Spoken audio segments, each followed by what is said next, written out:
Hello बच्चों, let's read the given question. The question says in an LCR circuit, L, that is inductance value, self-inductance value is 8 Henry, capacitance value is 0.5 microfarad and resistance is given as 100 ohm are in series. The resonance angular frequency is option 1 500 radian per second, option 2 600 radian per second, option 3 800 radian per second, option 4 1000 radian per second.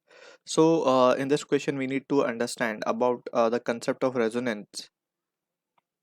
So for an LCR circuit, तो अगर हम बात करें LCR circuit की, तो we have resistance, inductor and capacitance connected in series, और ये एक ऑल्टरनेटिंग सोर्स से कनेक्टेड है, राइट. अब यहाँ पे वी नो कि let's say resistances R and inductor having self inductance value L and capacitor having capacitance value C. So यहाँ पे जब करंट फ्लो करेगा, so in that situation we can see that resistance will offer some resistance to the flow of current, right, and inductance will also offer resistance in the form of inductive reactance XL, right, and capacitor will offer resistance in the form of capacitive reactance जिसको हम XC कहते हैं, से denote करते हैं basically. सो यहाँ पे हम लिखते हैं कि XL is equals to what, XL is equals to omega into L, that is angular frequency into the self inductance, and this can also be written as 2 pi FL, right. And similarly XC की जो value होती है वो होती है 1 upon omega C, और उसको हम लिख सकते हैं 1 upon 2 pi FC. So these are basic point that we need to keep in mind. So under resonance we can see, under resonance कुछ important point है that we need to keep in mind. Under resonance LCR circuit जो होती है series में, वो behave करती है as if it is purely resistive circuit, क्योंकि वहाँ पे अंडर रेजोनेंस कंडीशन में वी नो कि XL is equals to XC, or we can say it has to be potential across L is equals to potential across C, right.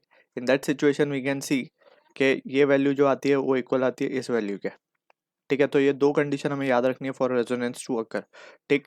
अब यहाँ पे अगर हम देखें XL is equals to XC, तो in this case अगर ये case को हम जनरलाइज करें तो इसमें जो टोटल रेजिस्टेंस ऑफर्ड होता है वो होता है Z is equals to under root of R square plus XL minus XC का square, right. Under normal condition we are talking के टोटल जो इम्पिडेंस, इसको हम कहते हैं Z को हम कहते हैं इम्पिडेंस, राइट.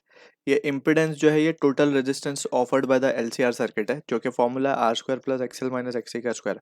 अब अगर XL और XC सेम हो जाएंगे तो Z क्या हो जाएगा, इक्वल्स टू R, यानी कि प्योरली रेजिस्टिव सर्किट बन गई, राइट.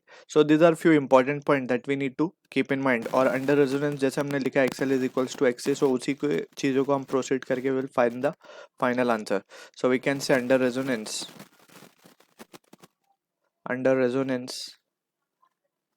वी कैन सी के omega L will be equals to 1 upon omega C, क्योंकि XL बराबर XC होता है. सो ओमेगा स्क्वायर क्या हो जाएगा 1 upon under root LC, right. हम ओमेगा स्क्वायर, ओमेगा ही फाइंड करना है हमें, सो ये ओमेगा हो जाएगा जस्ट, राइट. सो ओमेगा की वैल्यू क्या आ जाएगी 1 अपॉन अंडर रूट ऑफ 4.